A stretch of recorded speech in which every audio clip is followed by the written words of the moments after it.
Hello, hello. Hello. Hello, everybody. Welcome, everybody, to another episode of the 13th Dimension. And tonight, we have a very special guest, one of my nearest, dearest, and craziest of friends, Jennifer Lee. Thank you. I like how you throw that part in, Jeremy.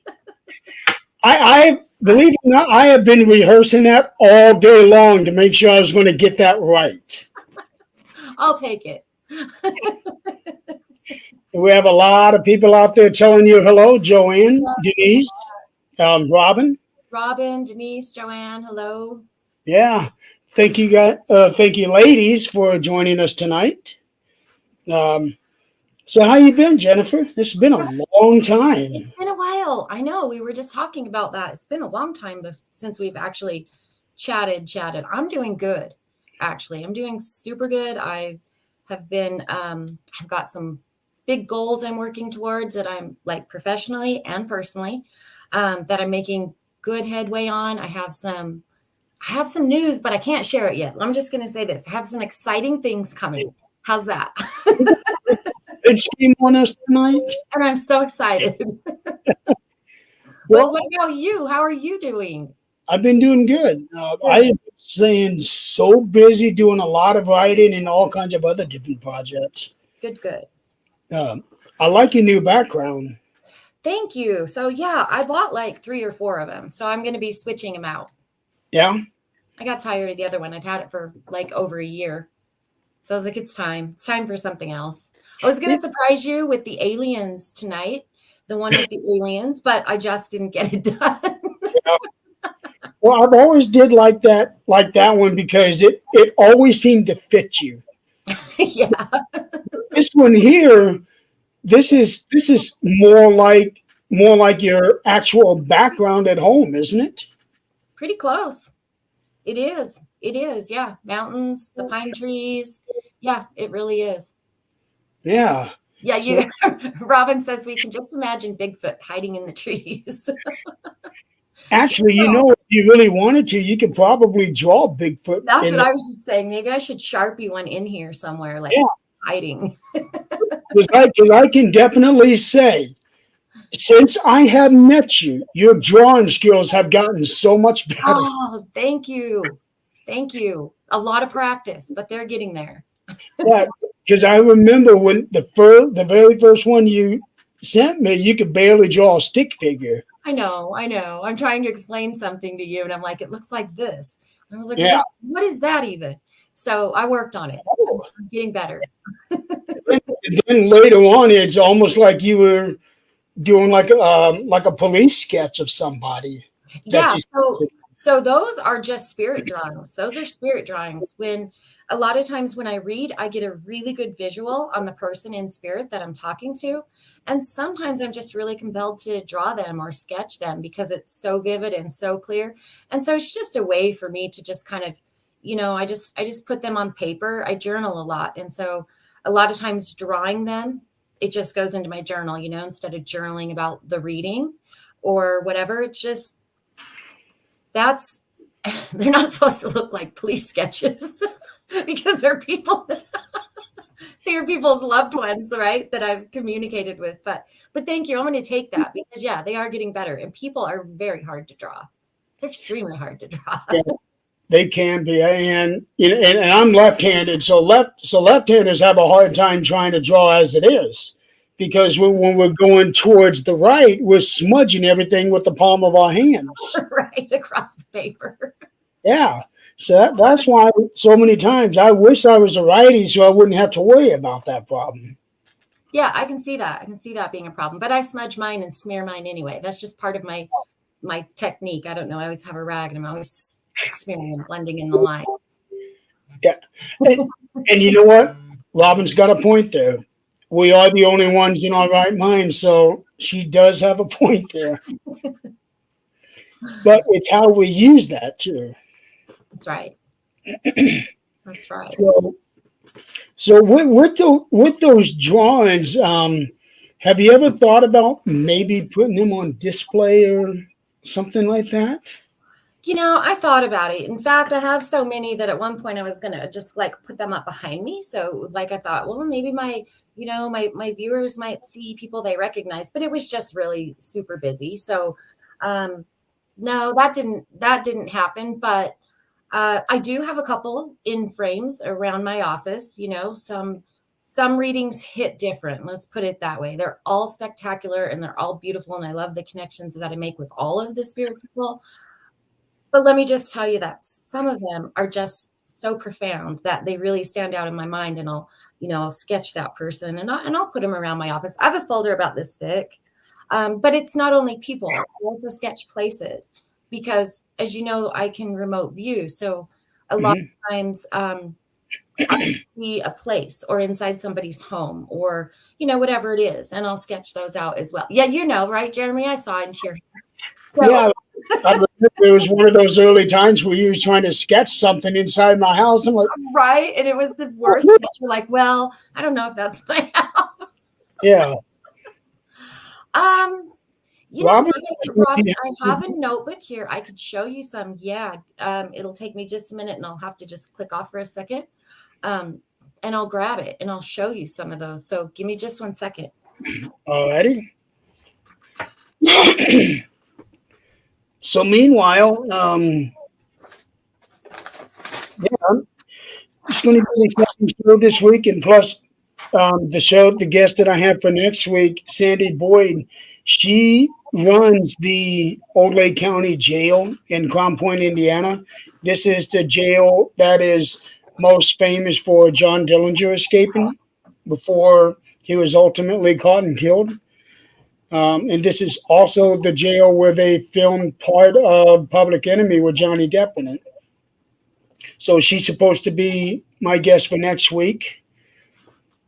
Yeah, we're going to have a little show and tell session. That'll be cool. So I don't even know really what's in this notebook, you guys. Like, I mean, it is just pages and pages, but I'll show you a couple of them. So this is a case that happened a couple of years ago, and I still wasn't very good at drawing people, but this image came to me of being somebody that had knowledge of something, right? And so I sketched him. Yeah, let me put you on full screen.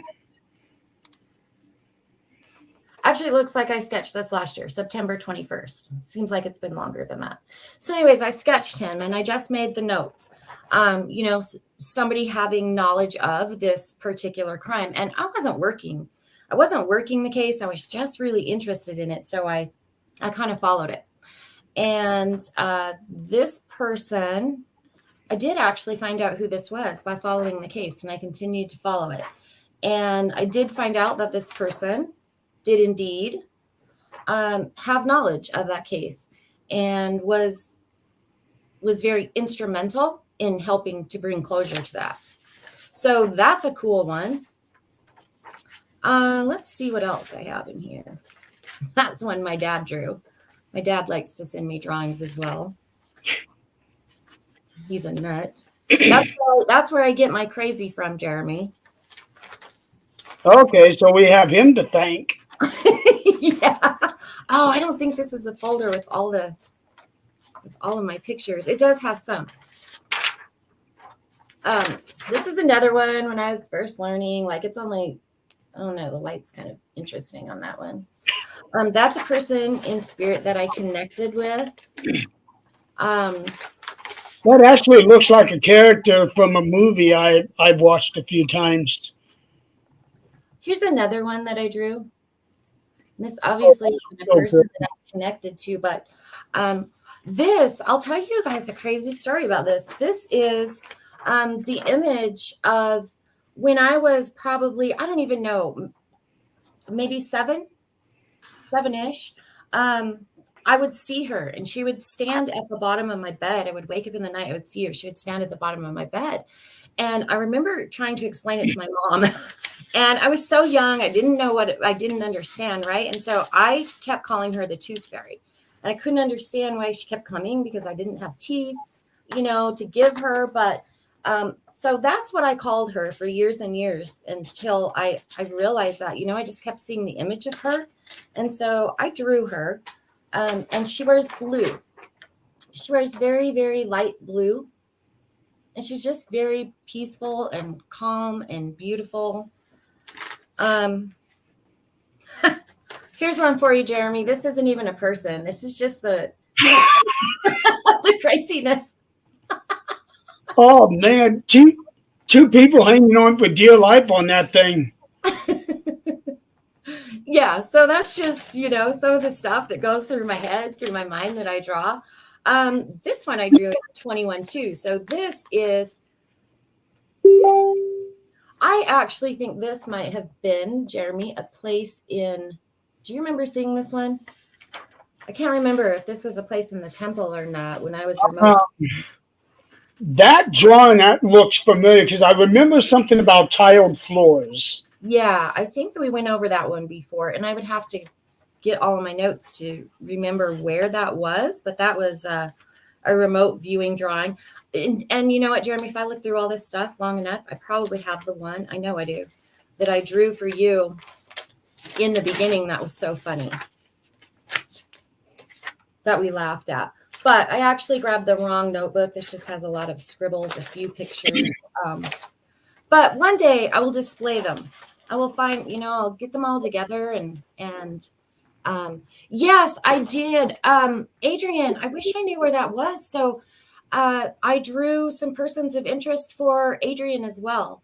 They weren't necessarily, I don't like to say persons of interest or suspects, but the way that I like to put it is somebody that has knowledge of, right?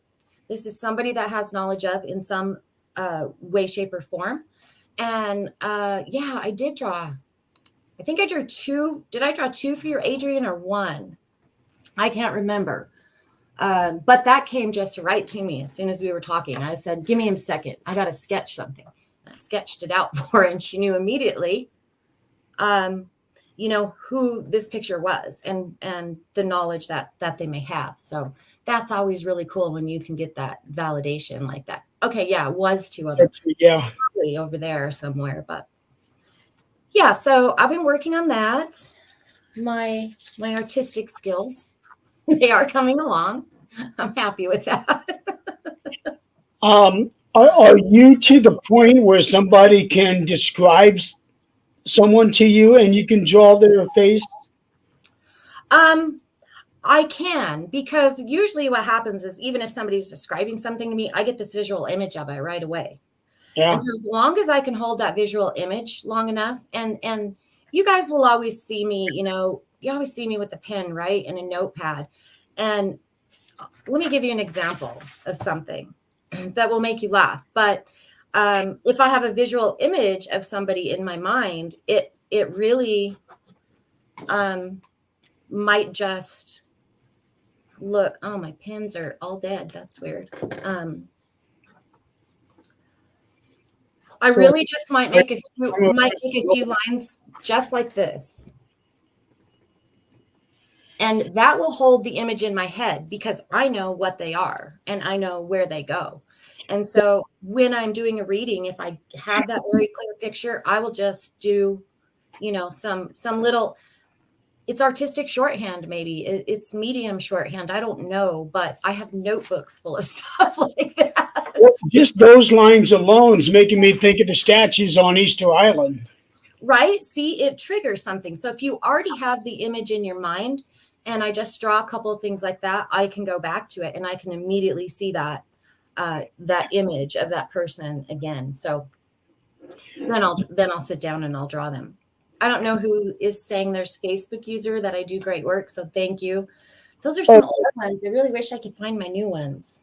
That would be Debbie Hagen. Thank you, Debbie. Yeah. Hi, Joshua.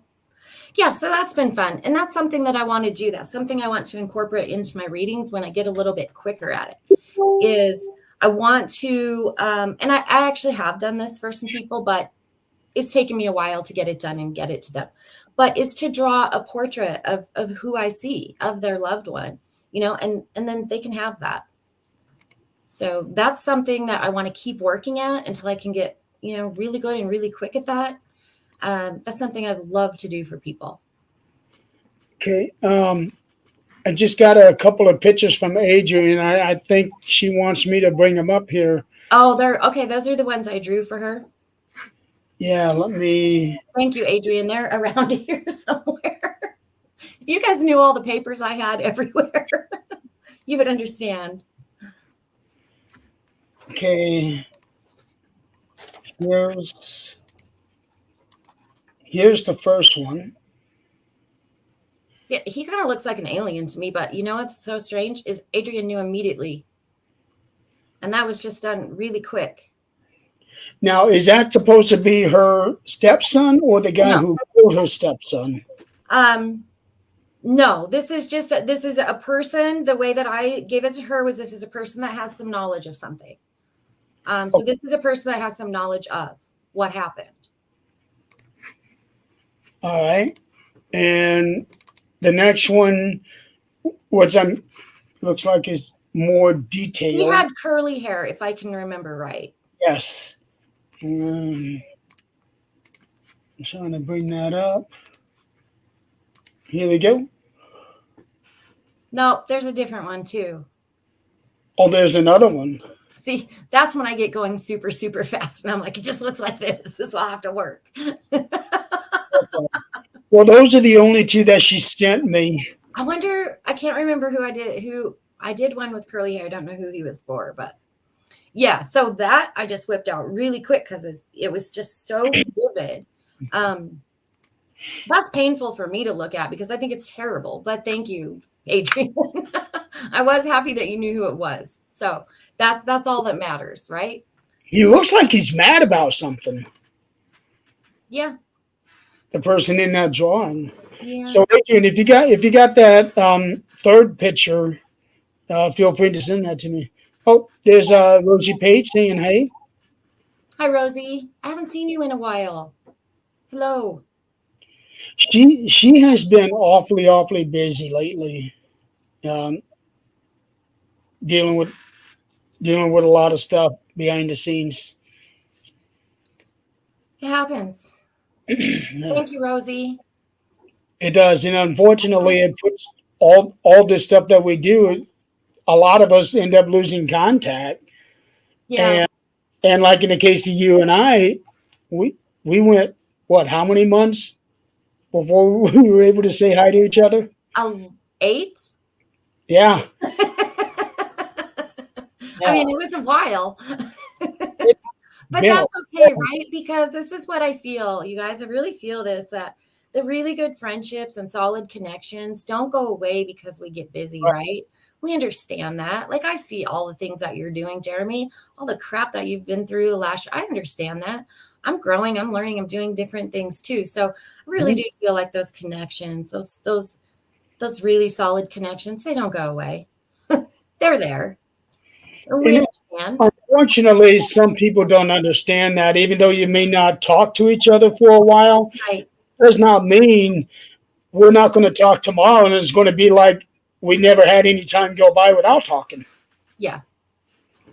So the drawings that you do now, have you ever thought about maybe working for the police as the sketch artist? Not at this point, because I don't feel that I'm good enough to do that. Yeah. And that I know that that's just like a me thing. Like, I'm such a weirdo perfectionist that I want it to feel 100% just right. I'm just not quite there yet. I don't feel like, honestly, I'm not quick enough yet.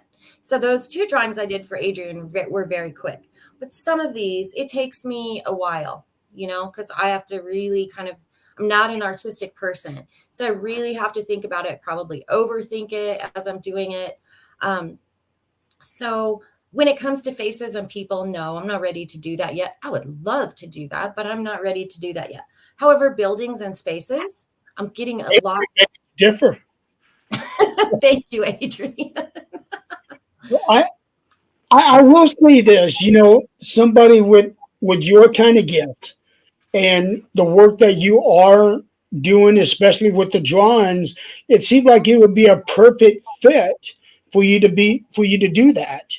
because not only would you be going off of what they're trying to describe, you may automatically be seeing it in your head who these people are. Yeah. Right. And that's a possibility, but here's the thing. Does that interfere with the investigation if I'm drawing what I'm seeing instead of what they're telling me? Right. So that's also kind of a thing for me. If they're telling me one thing and I'm seeing it another way, look, I'm not 100% right all the time. Like, I'm just not. I don't think there is a medium or a psychic that is. And so I think that I would feel obligated to draw too in that situation, right? I would draw exactly as they were describing, and then I might come over on the other side and make a few little edits or changes as to what I was feeling. I think that would really be the only way you could do that. So it would almost be sort of like a conflict of interest, wouldn't it? Maybe not necessarily a conflict of interest, but I do think that it would take, thank you, Adrian. I just don't know that I'm quite ready to do that yet. Only time will tell. Yes. Time and practice. I'll keep practicing. I'll keep drawing. I'll keep drawing the people that come, and we'll see. I don't know where the lady is I just drew the other day, because she should be right on my desk, but she's not. Okay. Any news from Skinwalker Ranch? Because I know you live not too far from there. I do live not too far from there. So just basic news is activity seems to be picking up just from what I hear, around and kind of following it. Of course, that's a place that's extremely hard to get into. I did miss an opportunity to get into there last fall. And oh my gosh, I was just so sad. They did reach out to me to come out, and they wanted to talk to me and they wanted to do some stuff. However, it went like this: can you come tomorrow? And I couldn't. I had an obligation that I could not break. I just couldn't. And so I couldn't do it. And that was the day that they were filming. That was the day that they were going to be doing what they were doing. So I was not able to do that. I was a little bit heartbroken about it, but I also feel like there's a reason for that, right? When the time is right and the opportunity is right, then they'll both come together. So, right. If only they had been able to give you more notice. I promise. It was like I got at 9:00 at night. It was like the message. They wanted me there at 7 a.m. I mean, it was that fast and that crazy. And I was so like, oh my God, no way. No way do I have this opportunity and I can't go. Like I just had that obligation that I could not break. And, so sometimes we just have next week. I know. Wow. Yeah. So I did miss that, but I do follow the page, of course. I do think that they have another season coming out soon. But I have a really cool picture from there. I actually showed that to you at one time, Jeremy. Do you remember that? I would have to go way back. You should have to go way back because it was like 2 years ago when I went there. Excuse me. But I didn't get into the ranch, of course, right? I just went to the gate. And it was before they had all of these big warning systems telling you to back away. So I did spend some time at the gate, and I have a very, very interesting picture from there. You'll remember it when I send it to you. Yeah, you would probably have to send it to me because I'm pretty sure if I were to go back into our chat and look at the files, it'd probably take forever. Yeah, and it's been so long ago, I don't even have it like handy to show. Yeah. But yeah, it's a very, very interesting place. What I felt when I was there, and of course I wasn't all the way into the ranch again, but I didn't feel scared. I felt a little bit watched. I felt a little bit eerie, but I also felt that it was a very, very sacred place. I mean, I almost felt like, I am not worthy. Like I just felt like the land was very sacred and very protected. So that's what I came away from, just the time that I spent, by the gate. Of course, it was really dark and So that adds to the. That does add to that. This particular piece of land, would that have belonged to an Indian tribe? Yeah, absolutely. That is part of the Ute reservation. That's actually part of the reservation. Okay. So I'm trying to think. I don't know exactly, Jeremy, how that goes. That was at one point part of the reservation, but it's privately owned now. But it is all around there, right? It's a big chunk of that. So yeah, absolutely. That whole area, the whole area that I live in, is reservation area. That I remember out towards the west. I don't know where at, but out towards the west, they had the Apache, the Anasazi, if I'm even pronouncing that right. Anasazi.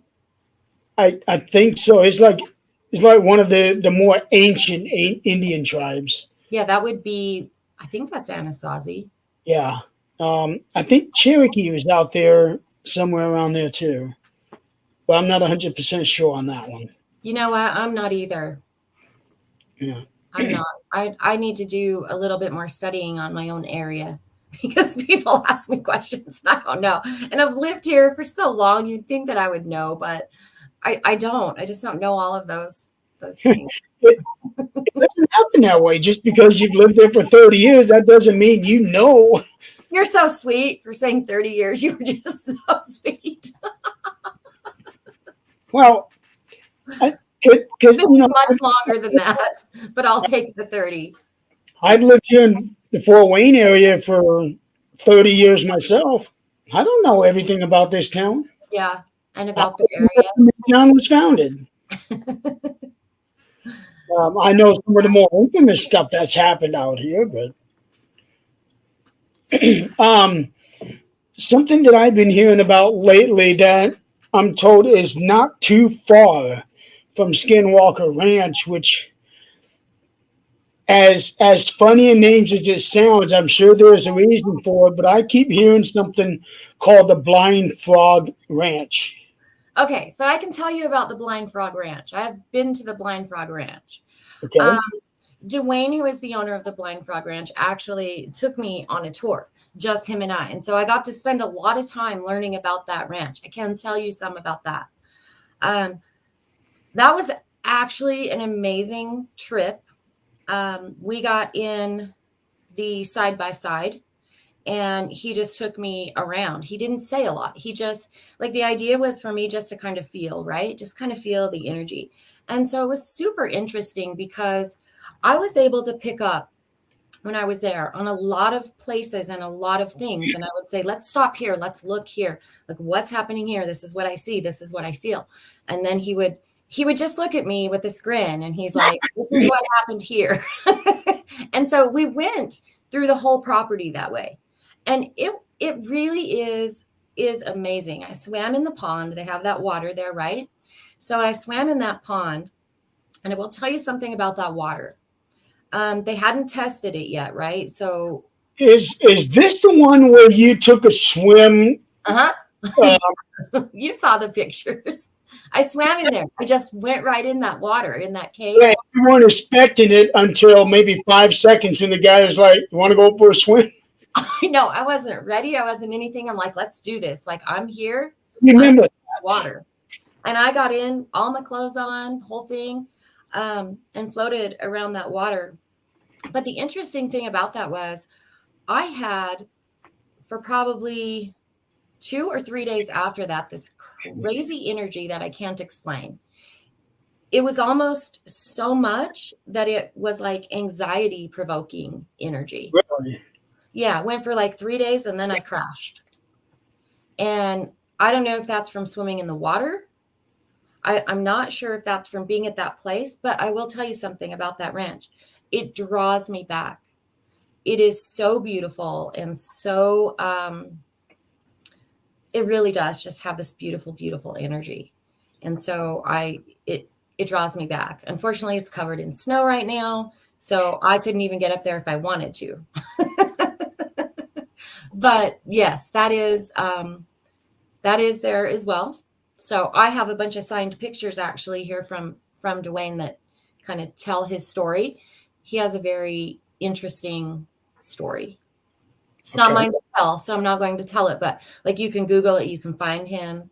And I will tell you that I did a reading for him, which was absolutely mind-blowing. Yeah, so that's interesting, an interesting place here as well.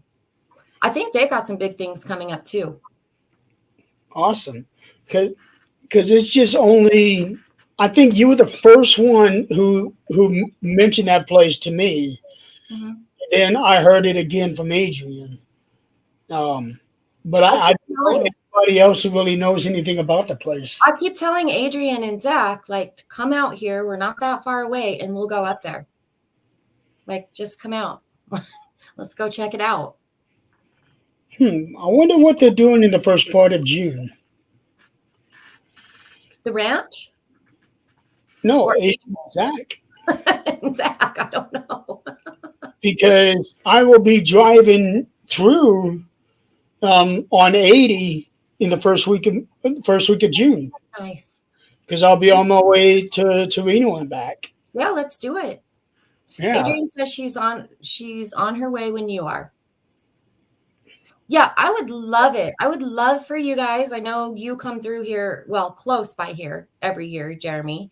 And Adrian's not that far away now. I would love to have you guys come here because I'd love to show you this area, not just the Blind Frog Ranch or where Skinwalker is, but we really do have some amazing, amazing areas that carry a lot of energy to them, a lot.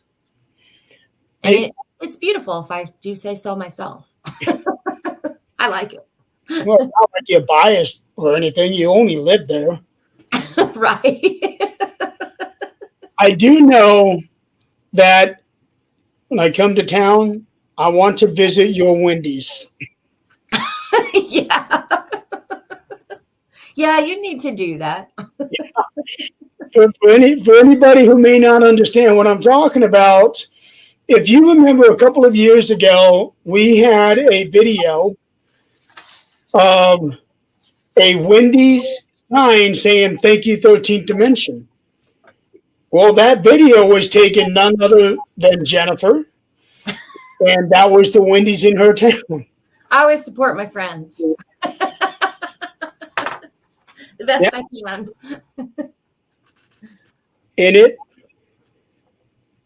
Adrian, I just told you why I want to go to that Wendy's. She says no. Because she had talked to somebody out there at that Wendy's, I think the manager, and they checked out our show, saw how much we were promoting them and all, and they thanked us on their sign. She says no. Okay. But that was, for me personally, that was one of the coolest things anybody had ever done for me. Aw. And I know Scott felt the same way, Tim felt the same way, Crystal felt the same way. Yeah, I was so excited when I went up there and I saw it, and I did, and you guys know this, we talked about that. But yeah, when I went up there and I don't even remember what it said now, like, thank you, 13th Dimension or something. Yeah. I was just excited to take the picture and send it to you guys. I still have the video on my computer. Oh, do you? Yeah, it's, let me see if I can,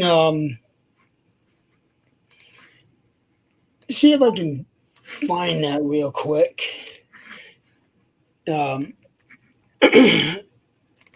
Where? Okay, well, it's not the video, but I got the picture of it. There it is. Ta-da! Yeah. That there is courtesy of Jennifer. If it wasn't Jennifer, that would not have happened. Yeah, that was fun. That was fun, and that was so unexpected. And at first you wouldn't tell me. I told you I had a surprise for you. That's all I had. Yeah. Surprise for me, but you didn't tell me that you were the one that talked to them about it, or that it was even the Wendy's in your town, although it should have been obvious. But I thought that was cool as hell, and we could not thank you enough for that. Oh, you're welcome. You're welcome. I thought you would enjoy it. I thought it would be a fun surprise. We did. We Good. did. It was so heartwarming, really. Um, Now there is something I do want to ask you about. Okay. Um, you hadn't done this for a while, and then every now and then you do this. Uh-oh. What is it? The readings that you do with yourself and Michael. Oh, okay. Yeah, you guys have such an undeniable chemistry when you guys are on video together, and you have a big following, Okay. and it is so good to see you guys doing video. And then you had to stop for a while because I know that Michael Right. uh, with his job and all of that, and then he ended up going back, right? Yeah. Yeah, he did. Yeah, Yeah, yeah, so he's working full time again. So, with the rotating schedule and stuff, it just makes it hard to do every single time. Another thing, I'll be honest with you, that makes it really tough is having the same audience every week. yeah. Um, simply because like when we're reading, the more energy that we have come in and the more different energy, it just creates this ideal, especially for this platform, this ideal reading experience. So it does get difficult to do regularly if you have the same audience. Not that we don't love our audience, because we do, and we're so happy every time we see the same people, but we have to keep trying to grow that too, so that we're just keeping that energy moving, so it doesn't just become stagnant. Like, let's say if we had 20 viewers and they were the very same 20 viewers every week, like we'd be struggling in a while to. Oh, I know. We'd be reaching way back into those ancestral lines to be getting some readings. So now we just kind of do them spur of the moment. I asked him if he wanted to do one today, but he said he wanted to eat pizza, so that didn't happen today. He's like, nah, I'm just not feeling it today. I'm like, cool, whatever. We'll get it done. So we do try to do a couple of those a month, and I love reading with him because it is a lot of fun. We're able to, pick up on the same energy, and so he's very, very strong in some areas. I'm very strong in other areas, and it just pulls together to make a really good reading. And I love doing it. I was surprised last week. I was watching another medium. I was just watching him live, and he said, hey, Jen, get on here. And I was like, what? He said, come on, let's go.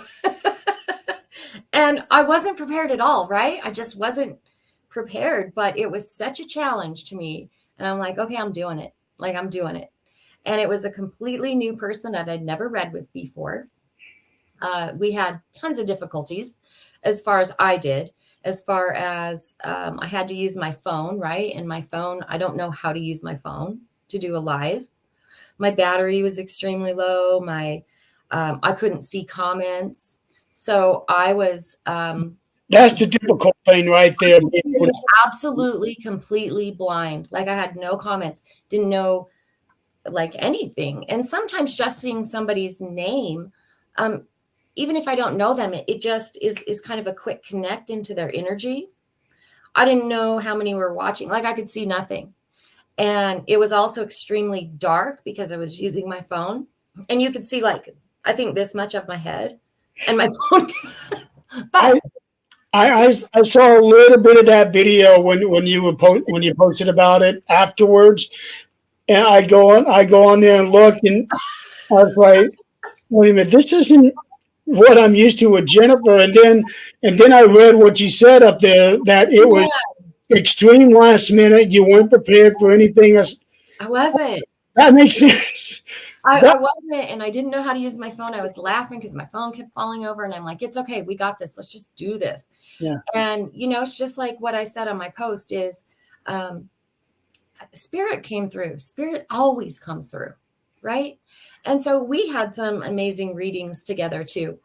I love reading with other mediums, but I really enjoy reading with Michael just because we've been doing it a while, and we do have that, reading chemistry. Yeah, you do. So it's fun. I enjoy it. Yeah, we enjoy it every time you guys do come on, and at the same time, it's good that you're able to challenge yourself in different ways, especially when this other guy came in. Hey, let's do it. Yeah, right. I was watching his live relaxing. I had my hair up in this like weird thing, and I'm like, really? And then I don't know what just said to me, do it, Jen, just do it. And I'm like, okay, here I come. It's something different. Like what you were saying earlier, when things you're doing the same thing over and over and over, it becomes Uh-huh. repetitive, it becomes stagnant. Now you're doing something even though it may be the same thing of what you're doing, you're now doing it in a different way. Right. Yeah, and the other thing was he had a completely different following. I did share it into my group, but of people that have never seen me read, people I don't even know who they are. Literally, since I saw no comments, no clue who they were. So, yeah, it was interesting. It was definitely a challenge. Excuse me, and I was um, over the top about it when it was done, like minus all the difficulties. I was just like, wow, I just challenged myself to that, and I just did it, and um, it was fine. It was great, and I'm going to actually do some more lives with him. In fact, Michael and myself and Dennis have been talking about doing a live, the three of us. So that will be fun. That should be interesting. Yeah, yeah, that'll be fun. But let me tell you this: whenever you guys decide to do a live sometime, if if we have an open slot on the network, come on. Okay. Yeah. Um, there's something I have been wanting to ask you. It would be a little funny, but I can imagine at the same time if it actually does happen, he'd be like, "Oh shit." Let, us say I'm going to pick on Joshua here. Okay. Let's say, okay, you're doing a reading for somebody. All I need is your name. My name is Josh. Okay, Joshua, I'm getting something. I'm getting this message. Now you start describing things to him. Okay. No, that's not me. And then another Josh comes in. No, this is me. Has something like that ever happened to you? It does happen. It does happen. Because, well, I'll give you an example. I did a live the other day and this happened. I saw a lady's name and I went right to her name, and it was something about, I just kept seeing this broken ankle, right? This whole broken ankle situation. It wasn't actually her that knew about the broken ankle. This person coming through was for somebody else. So yeah, so what happens, especially when you're in a big group like this, is that energies can cross. They certainly can. And I always say it's like tuning into a radio station.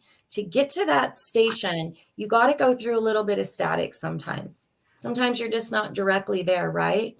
And so that can happen, and it can happen with names, just like you said. You can, because what you have to understand is that we have to make an energy connection to the person through a name, right? So certainly that doesn't always happen. Then what we have to do is we make the connection when in mediumship, and we're making a connection to a person in spirit. They speak through energy. And so it's literally translating energy to the spoken word, right? To a language that we understand. And so sometimes in that translation, I like to say spirit is never wrong. They never give me wrong information. I may translate it incorrectly at times, and I do. There are times that I do. But I always trust the information that spirit's giving me. It goes somewhere. If it's not Joshua Dixon and it's another Josh, it goes somewhere. And I generally end up figuring that out look, I've gotten to the point where if something doesn't fit anymore, I just shove it over to the side and I say, I'm not going to worry about it. We're going to go forward. And generally before the end of the reading, this part that I've put over to the side makes sense to myself and my sitter. We understand it when we get there. We know what it is. And if we don't, it doesn't bother me. I'm fine with it. I don't go and try and hunt down where it belongs to. It usually falls into place, and I know within sometimes minutes, sometimes days. I understand where it goes. Because I remember seeing numerous times where you said, "Okay, I'm going to put this away and move forward." I do remember seeing that several times. Yeah. Yeah, and that's what you have to do. So, especially when I do a private session, if that information, if my sitter has to sit there for very long, let's say that I ask them, I'm just trying to think of something. I can't even think of anything right now. Let's say I ask them about something like, would you understand a horse being in spirit? Right? Let's say that I ask them that. And they sit there and they're like, and they're trying, no, this doesn't fit, right? No, I'm not going to make it fit. And if you have to think about it that hard, it doesn't fit. It's not, it's part of this static as we try to get where we want to go to make that connection. And so I will just put it off. So I have just learned that is the quickest way. What horse picture is that, Adrian? Yeah. While she's answering that, when spirit communicates to you, hi Clarissa, do they communicate to you in a specific way every time, or do they change it up? Because I know sometimes people can hear actual verbal words, or sometimes they get pictures. Yeah. So for me, it's a combination. Okay, just real quick. I do know what Adrian is talking about. I had done a reading for Adrian and we had talked about a horse and she didn't understand it. We had talked about a horse picture, but then they found it like a year later. It was in the box. And I believe I'd even described like the box or the tin or whatever. Sorry, Adrian, that reading was a while ago. And there's so many that I forget. But then, yes, that picture did pop up. It took a year. But I remember now her sending me the picture and going, oh my God, it was in that tin. So that's why I let them slide. That's why we're not going to spend a lot of time on it. Eventually, we're going to understand why that information came through. And Adrian did understand why that information came through. So spirit communicates to me a couple of different ways. Sometimes it's audibly hearing. But most of the time, when I'm reading and I say I hear, it's a knowing. Like it's not like the voices in my room and everybody else can hear it, right? It's the voices in my head. And I know that. I know what you're going to say about that, Jeremy. But the knowing of the voice. I'm writing what I'm hearing. Right? The knowing of the voice is in my head. I can tell you what it sounds like. I can tell you what it's saying. So there's that. And a lot of times there are images. So I see, and lately, like the clairs, they kind of change their strengths. In some readings, some are stronger than others, but images, I see images a lot. And the image itself tells a story, right? The image comes in. So Joshua understands this, right? So the image comes in and there's a knowing of what the image is telling me. Mm-hmm. There's just a knowing. So there's that. And also I smell things a lot. I can smell certain fragrances. I can smell different things. That tells a story as well. And sometimes it'll all, just come in at once. But a lot of it is just, for me, it's a lot of images and it's just a lot of the knowing that comes with the image. Now, generally, I always see my spirit person though. Okay. I do. I always see them. I could describe them. And then they start giving me images. But it also goes back to a lot of intention. I always set my intentions before I do a live or I do a reading. And when I do lives, I experiment. Okay. I'm not even kidding. I experiment. So I'll sit down. From you, does not surprise me. I will say to my spirit guides, like today, I ask them, please help me connect to the members on my feed. Please help me connect to their energy. Please help me connect to their loved ones. And what I'd really like to do today is I'd love if you could give me numbers, a number. So one live, you might see me throwing out numbers because I've asked for it and I've gotten it.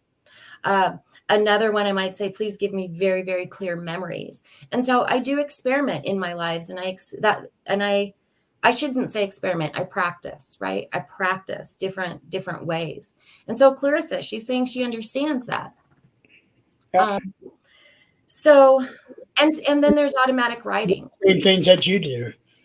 Yeah. So there's automatic writing. A lot of times I have a notepad. Let me find a page for you. You'll giggle about this. I keep a notepad with me every time I do a reading or a live. And this is what it ends up looking like. Okay. It's just a bunch of scribbles, you guys. It's just scribbles. Let me put you. What again? Okay. Sometimes it even looks as ridiculous as this. Okay. So that, tons of them. So that is that one page. It looked like you were drawing sound waves. Okay, very good, because I'll tell you what I'm doing there.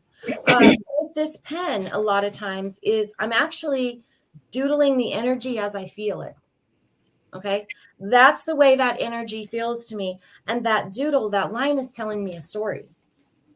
As crazy as it is, it's like I was telling you about the picture. I can read this, right? I can read this. I can tell you what this means. This is the energy that I'm feeling and the way that I'm feeling it. And so it's a way for me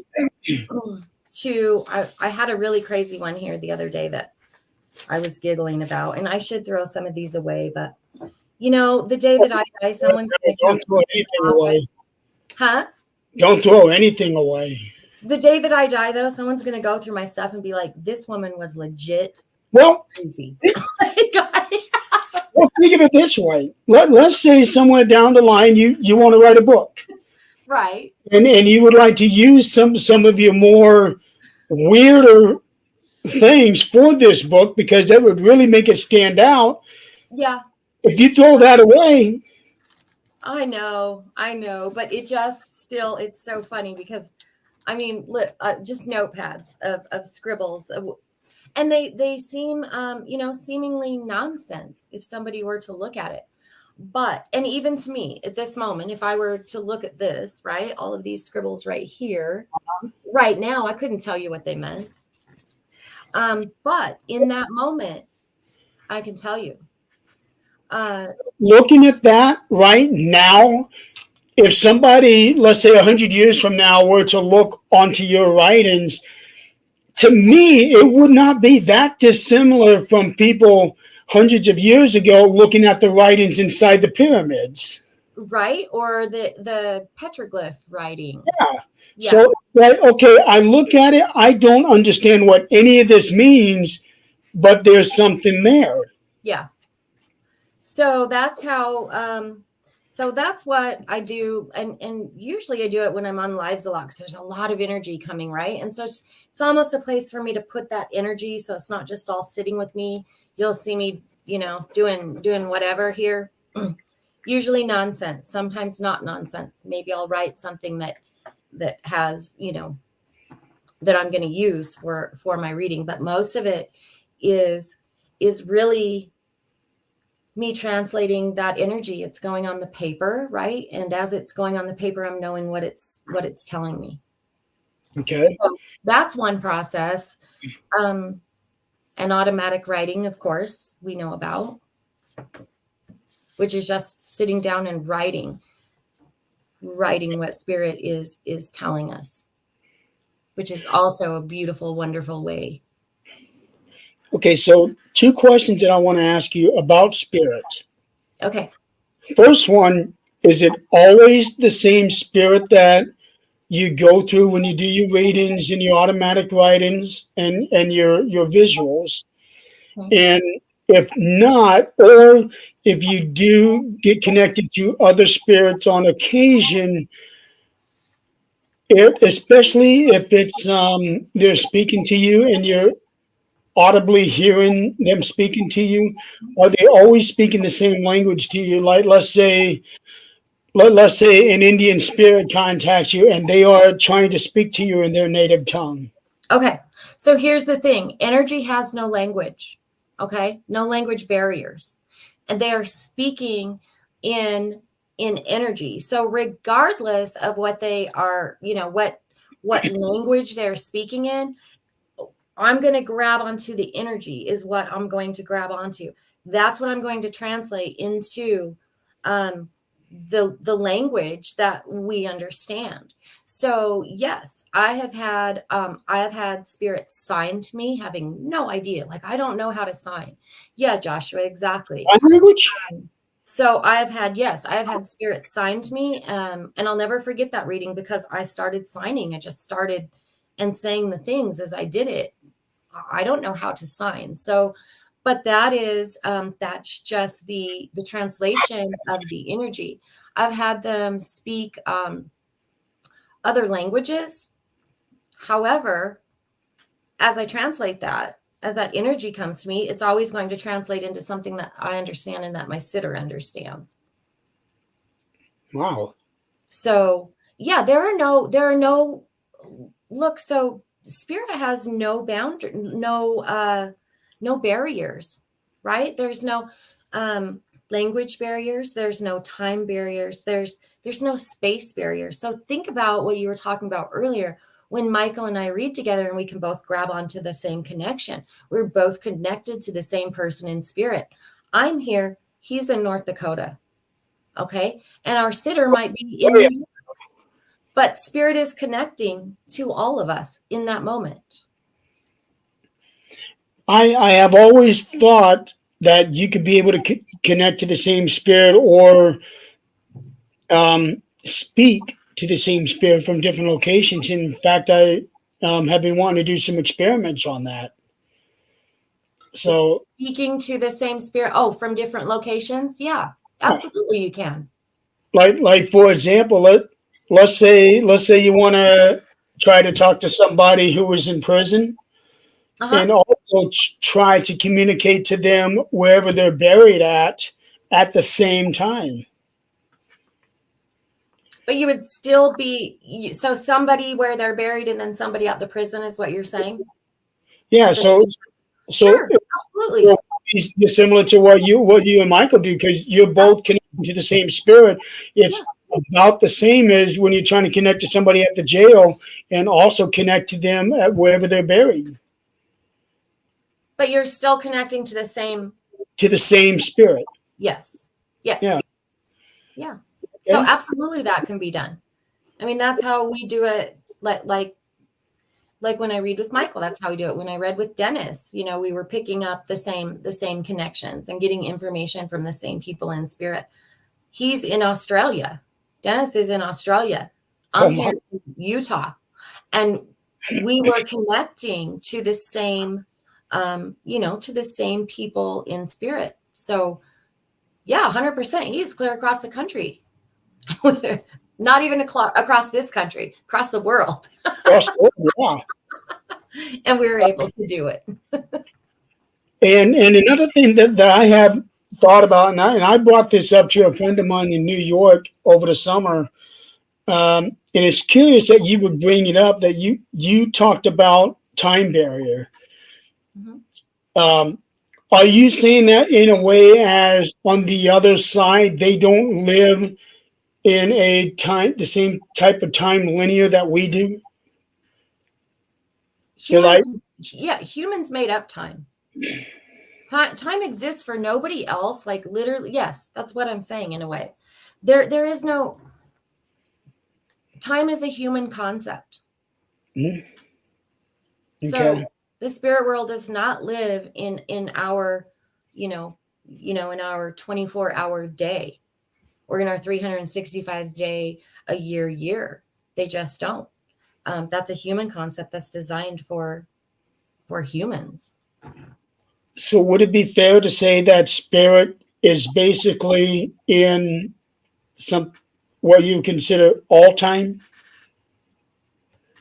All time. So so let me use this as an example, and this is just me reaching out. Okay. Let's say let's say I'm able to connect to somebody, a spirit whose human body hasn't even been born yet. Okay. Is it still possible to be able to connect to that spirit? Sure, because that spirit's had a life before. Yeah, Absolutely. Yeah, yeah. absolutely. Um, a, Interesting. a spirit is a spirit. So here's a good example. Unborn children, they can come through. Children that were lost through miscarriage, they can come through. I've connected to several of those. So no, they didn't have a physical body in this life, right? Outside of the womb. But they can still come through. Spirit can still come through. So yeah, there are no time barriers. I cannot imagine the kind of a emotional impact that it would have on you or any other mediums or psychics connecting to a child spirit or an unborn child spirit. Um, I will give you an example of that. I will give you an example of the very first time that that happened to me, and it was very, very personal to me. Um, and honestly, it was before I knew that I could do this a little bit. I didn't really understand a lot of it. I was just really starting to kind of feel it out and to learn about it. And my son and his wife, they she they had to make a horrible decision. I'm just going to put it this way, okay? The baby they were carrying, she was not going to survive if they carried the baby to term. And so they had to make a decision to terminate the pregnancy to save her life. And it was horrible. It was terrible. What ended up happening was that the baby actually miscarried before the appointment date, right? And I know with everything in me, because this baby has told me that's to spare the parents, that was to spare the parents from that decision. But back to my story about that was, so we went through this horrible, terrible thing, and my daughter-in-law almost lost her life during the process. It was bad. And I was sitting at their house while they were both she was actually in intensive care, in the intensive care unit. And I had left them alone for a while, and I had gone to their home. And I sat down with a pen and a piece of paper. I wanted to write. Oh God, this is going to make me tear up, because it's incredibly so touching. I wanted to write a letter to my children. I wanted to write a letter to my son, and I wanted to write a letter to my daughter-in-law. Okay, for me. And I sat down and I started writing. And what came out was Dear Dad. That was my very first experience with automatic writing. And I just started writing. And then what came out was Dear Mom. And I just started writing. And when I was done, I was like, what just happened? Like, how did that? And I read through the letters, and I thought, oh my God, I'm a crazy woman. I can't give this to them. Like, I didn't even know what automatic writing was at the time.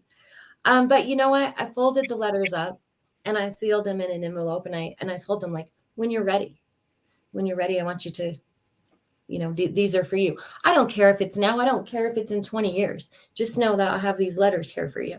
Right. So that was my very, very first experience with automatic writing, and with the soul of an unborn baby coming through. It was very personal. And it was so beautiful. Like, the stuff that I wrote on that paper, I can't even say that I wrote. The stuff that my granddaughter Beth wrote on that paper through me, absolutely amazing, beautiful. Not words that I could have written, not words that I would have, I sat there like, God, what do I write to my kids? Right? What do I write to my son? And then my pen just started going, "Dear Dad." And I just went. So that was my first experience with actual automatic writing and knowing that those souls do come through. I cannot even imagine, especially in that particular situation. I can't even imagine how Yeah. that would feel. It was very interesting. And in fact, I came across the pictures of the letters. Oh, thank you, Marcy.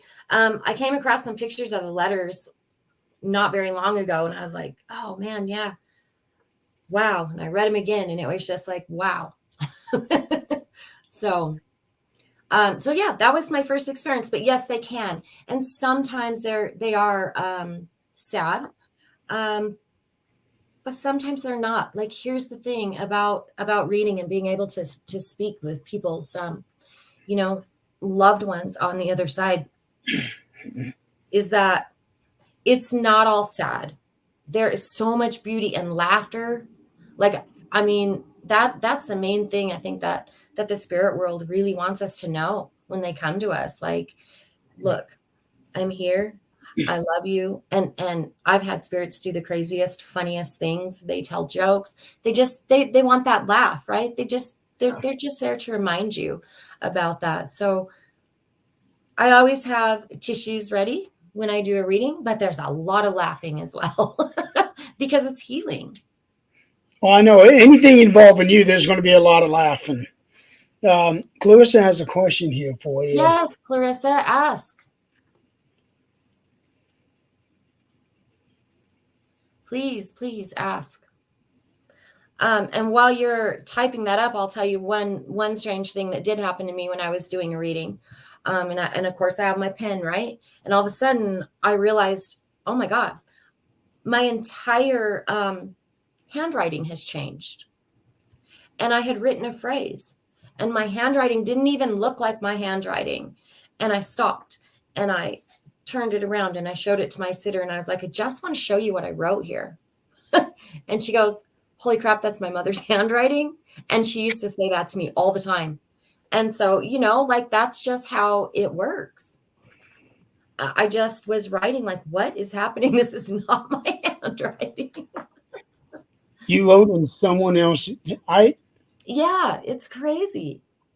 How is that even possible? It's energy. It's all energy, right? It's just all that energy translation. You can write in their handwriting. Okay, here's Clarissa's. Okay. I just was talking about that, Clarissa. So yes, absolutely, 100%. It happens. And it's mind-blowing when it does, and it's super cool. So that is true automatic writing right there. When we catch ourselves writing like from somebody else, or left-handed, like you said, or in somebody else's handwriting in a different style, or something that you look at and you're like, you don't remember thinking it, right? It just is suddenly on the paper. So yeah, that's amazing. That's awesome. So when something like this happened, would you say that momentarily you were possessed, No. or would that be completely different? No. So I don't feel like it's like possessed. It's not like the spirit comes in me and says, here, I want to write something. It's all energy translation again, right? It just is, I don't know really a better way to explain it. Okay. But I go, when I'm reading, almost trance-like. I've been actually studying trance mediumship. Now that's not something, I've been studying it. I've been practicing it. It's not something that you want to bring into, a lot of places. It's kind of more just for me. Mhm. However, when I do get reading, I do kind of get into a trance. I use my hands a lot. I speak really fast. I don't make a lot of eye contact. I just kind of start going. And so all of the impressions that are coming in, all of this energy that is coming in, that's just another way of them expressing themselves, is through me writing. Okay. It's the same way, Jeremy, that I can at some time, and I'm sure Clarissa and Joshua can do this as well. Sometimes you'll be doing a reading and you'll find yourself talking with an accent. Or you'll find yourself like saying a phrase that you would never say before. I mean, I'm telling you, I got on a reading one time. Actually, he had come to my home. This gentleman did. He had come to my home. And I wanted to call him an asshole so bad. It's like all I wanted to call him. And I just did. I said, blah, blah, blah, and everything that came out of my mouth. And he was just laughing. He's like, I know exactly who that is. But no, that's not being possessed. It's just a different way of expressing the energy coming through in a language that we understand. And more importantly, that the sitter understands. It makes it very authentic, right? Yeah. If I were to come through and if I were to do a reading and here's this guy that cussed like a sailor, and I come through and he says, oh my, and I come out and I said, oh, he says it's just such a gosh darn good day. They're going to be like, you're full of shit.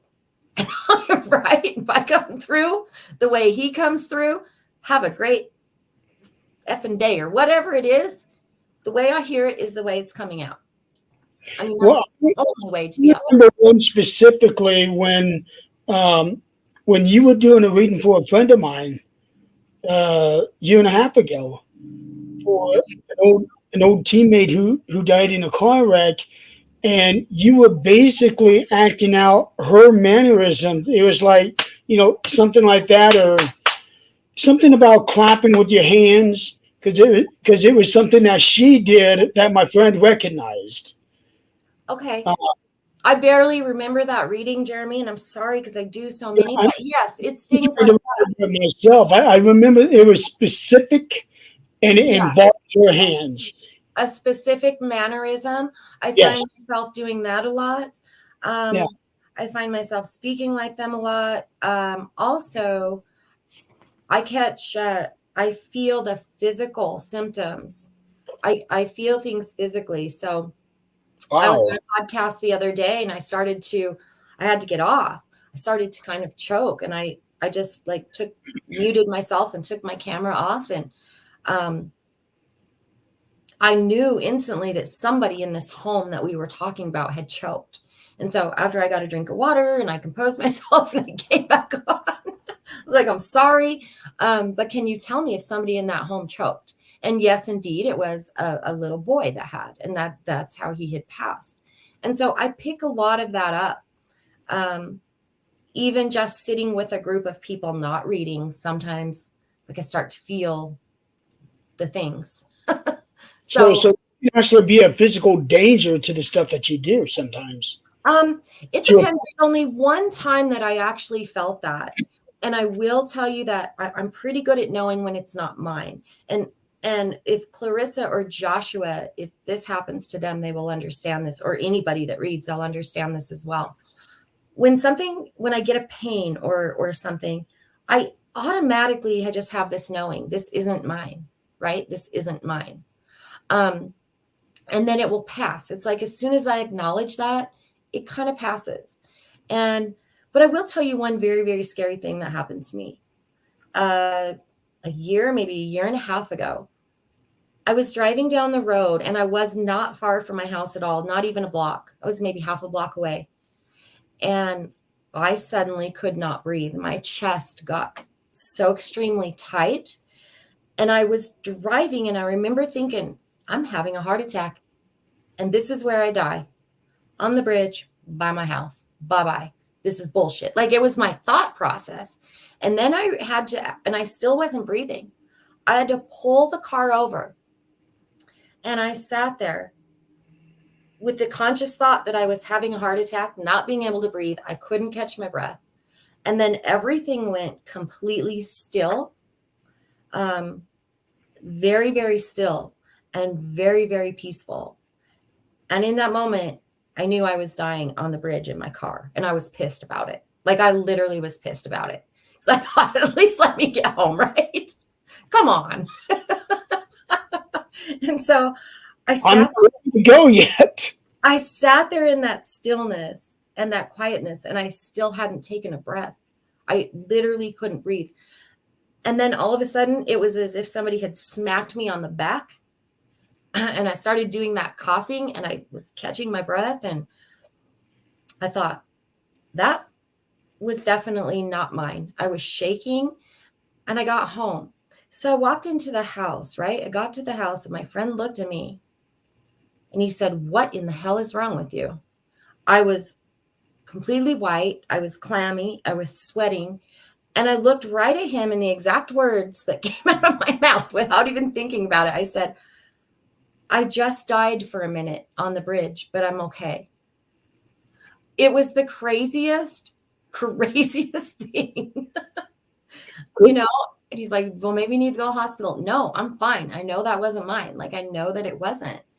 That was scary. And that's where, I had to start setting some boundaries. Like, okay, I get it. You had a heart attack, but you don't really have to squeeze me that hard. I'll figure it out. Like, it doesn't need to be that bad. That was Were you able to figure out if maybe they were trying to get a message to you at that time? Yeah, I actually knew. Because oddly enough, I was coming home from doing a reading at a client's home. Okay. I was coming home from that, right? So I still was kind of in the zone. I still, hadn't completely unplugged from that. And so I have to take some ownership for that, right? Because I kind of got in my car to go home, like still in the zone. And it hit me. And that was scary. That was very scary. But I knew, no, I don't need to go to the hospital. I know I'm fine. I know what this was. All right. Facebook user, his name is David Wisner. He's a real good friend of Nick Milay's from Chicago. Faithful watcher of the network. Welcome, David. So can you pop Joshua's comment up about almost having a car wreck? Sure. Wednesday.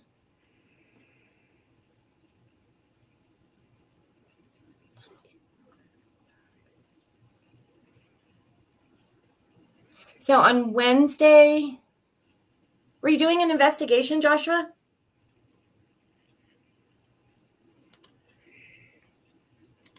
I was just curious if you were coming back from like an investigation or what you were doing there. So yeah, the physical things are always fun. That was the scariest that I've ever experienced. Most of them, I understand what's happening right when it's happening, and it's super quick, and it goes away. So, thank you, Joe. At that moment, wow. At that moment, it was terrifying, but I also joke about it, and I'll tell you why. All of these people, and I have had near-death experiences before, but this one, I do joke about it because I'm like, I got to change my ways. I didn't see any light.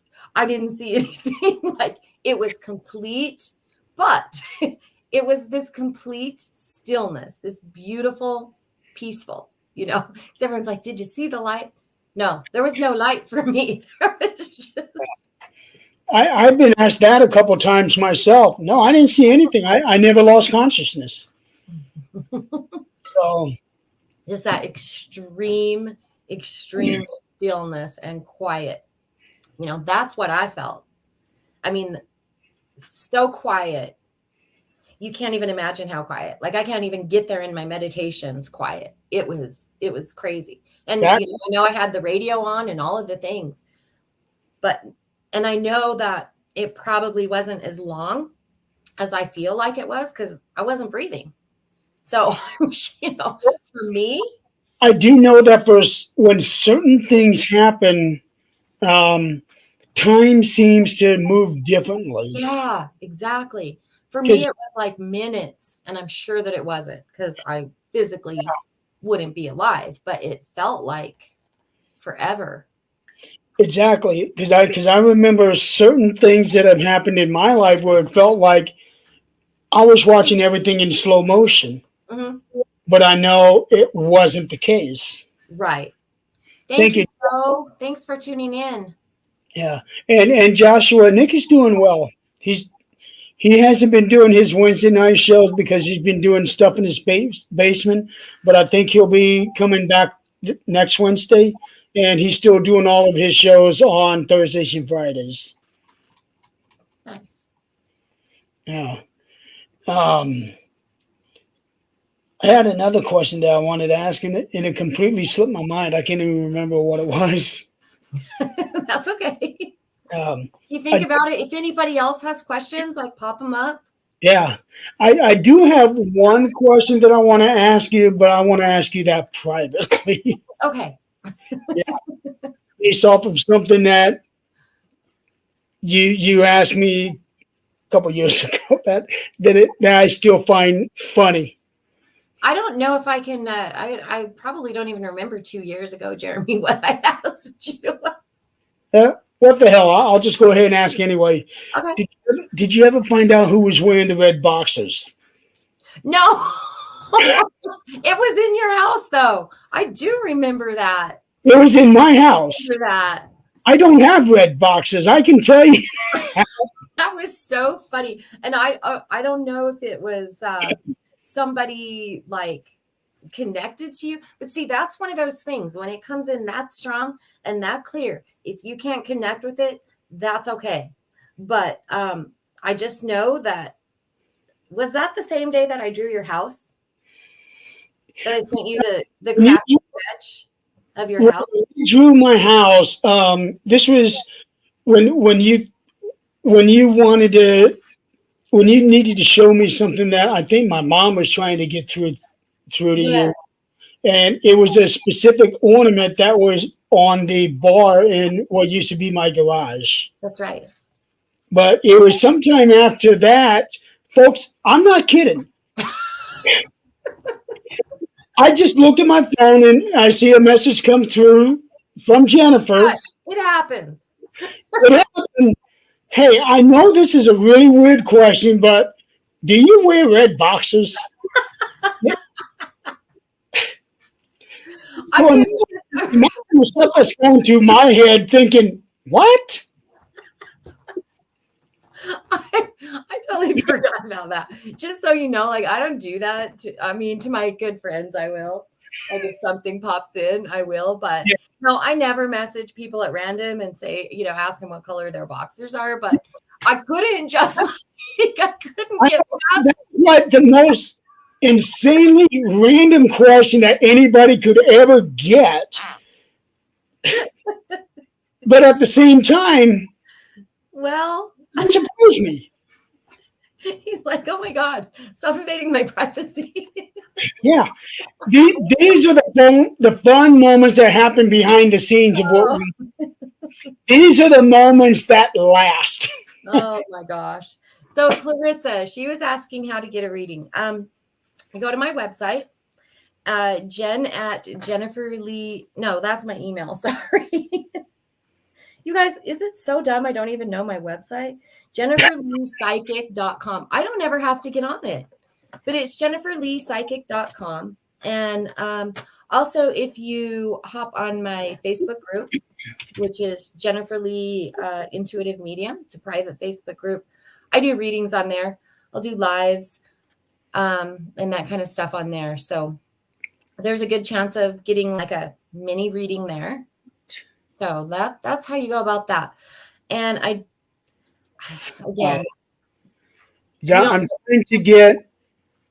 trying to get the link for your website so that I can put it on here for people to click on.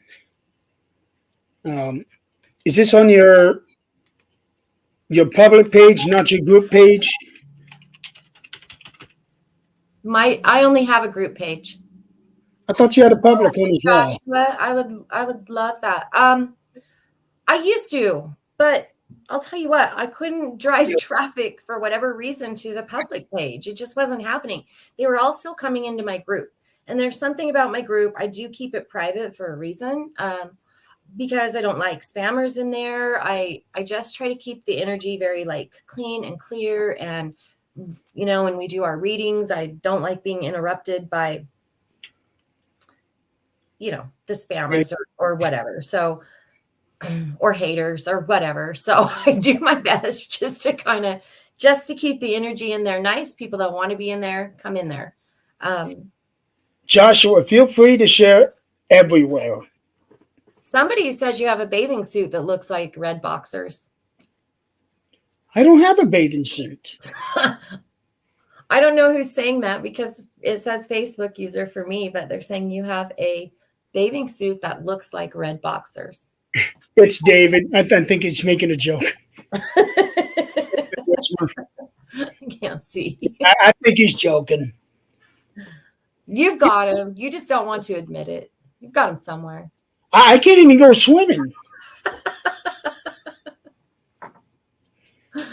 Oh. Yeah. See, No, Joe. swimming because of my ears, so I don't bother having any kind of swimming gear. Right. Yep. But yeah, that was one of the more interesting conversations that Jennifer and I have had. But like I said, when we do investigations or like when she does readings, yeah, she has fun with what she does. I have fun with what I do, but it's the stuff that happens behind the scene that really make the memories. Speaking of investigations, I don't know if you guys have been doing any. I know Clarissa has been doing some, but I just don't know. Like I feel bad, but I'm added to so many group chats and so many things that I cannot keep up with all of them. I just can't. It's so time consuming. Oh, I know. But just know this, and Clarissa as well, Joshua, whatever. If you guys ever want a second set of eyes, we can do this virtually. Like we can do some remote viewing. I can walk through some buildings with you. Some residentials. I'm more than happy to do that. So if you get, just where you want a second set of eyes or a second set of feeling. I was actually going to ask you about that this weekend because Clarissa and I did have a residential tomorrow, but that ended up getting put off for a couple of weeks. But I was going to ask you about that. Yeah, you're welcome. What's impossible, Joshua? He says it's impossible. Joshua, this is the paranormal. You should know by now anything is possible. Not impossible. And that's one thing that I have learned too, and you're one of the reasons why I believe this, that anything that can possibly happen can happen, even if it does seem impossible, or anything that seems impossible to exist can exist. Yes. Like we're so limited. We're very limited just by the scope of our experience, right? And so we try to fit everything into our experience. We haven't experienced. Oh, I'm not talking about just that one, Joshua, just anytime.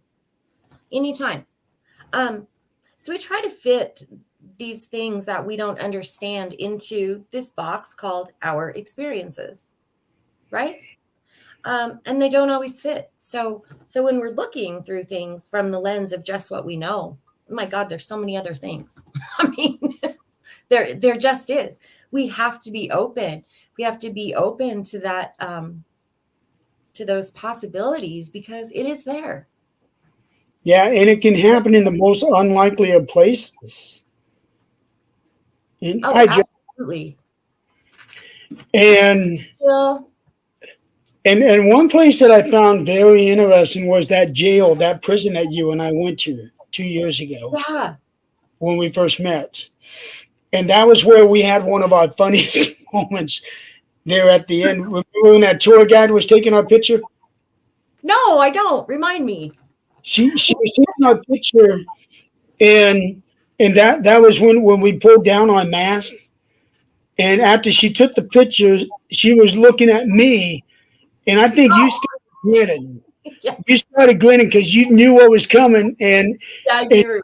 Complimenting me on my beard, and I thought you were going to fall on the floor. You were laughing so hard. Yeah, she was in love with you. When she said that about your beard, I was like, really? We couldn't even get through 3 hours together without a woman wanting to touch your beard. Well, I don't know if it was that. And I'm like, sorry, I live 4 states away. Yeah, I do remember that. So that prison is really interesting.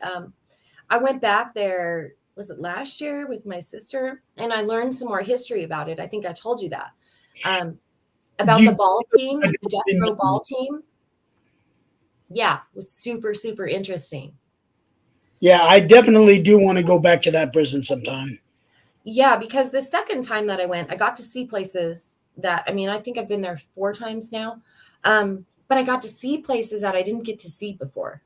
And so it was amazing and hear different stories. And then I had to do some research on the Death Row All-Star team because it fascinated me. Just Yeah. fascinated me. Yeah. It really made me feel bad, hurt my feelings. Like it just made, because I'm such an empath, right? I'm here crying for the prisoners. But it's so just very, very eye-opening. Yeah. What was interesting to me with that prison that this is the first prison I have been to a number of them by now, but this is the first one that I actually seen with a gas chamber. Right? Yeah, that's kind of creepy too, huh? It was. In there and feel it. Yeah. We stepping inside that prison. Oh, okay, I'm gonna bring this one up here. This one is. Oh, now we can see David's name. There He he was is. up his Facebook user.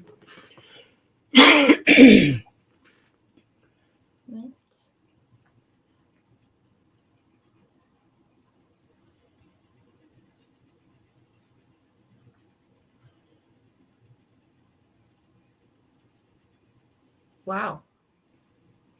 I Hi, Chantel. Did you ever figure it out, David?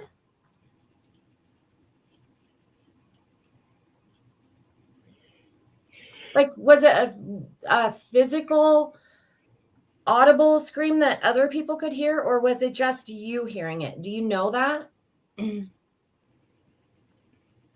It and was, Marcy. Yeah, and I know you hate that place because the first time I went there, the first time I posted about it in my group, I know you had some things to say about the town in general.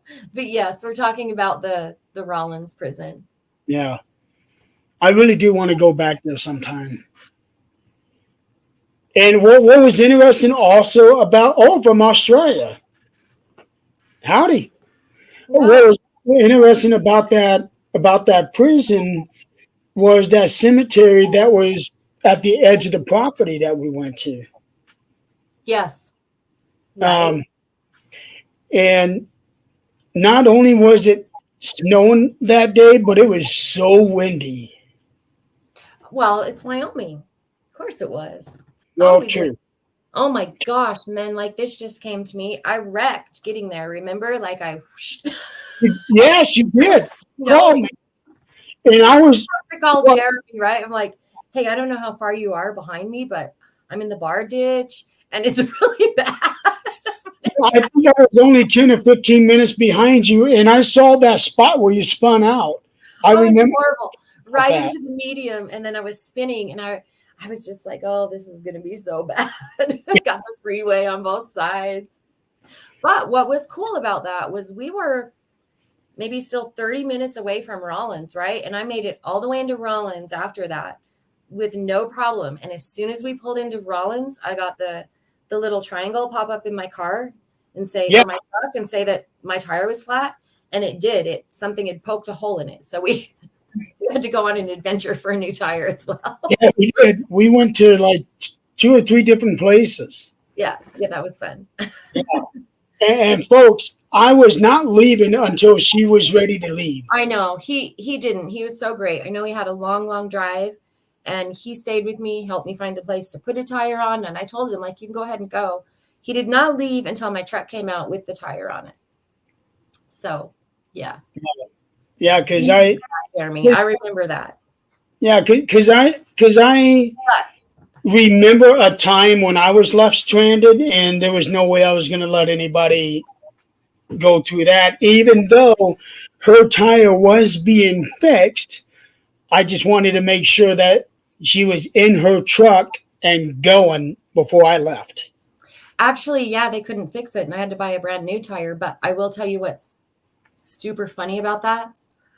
When I got home, I realized that I had a spare tire in my truck that was not like the donut tire. It was like the full size tire. So I could have just had him switch it out, but it doesn't matter. I remember that. I can't believe I forgot all about that until you mentioned it.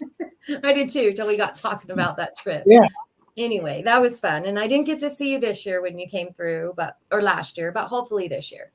Hopefully this year we'll be able to catch I was going down south. No, I think we tried to do something because I was stopping off at Adrian and Zach's. And I think we tried to arrange something for all of us to meet together, but for some reason we weren't able to. I think timing on your end wasn't allowing you to come Okay, down. wait. I beg to differ. It went like this. Hi, Jen, I'll be there this weekend. Can you come?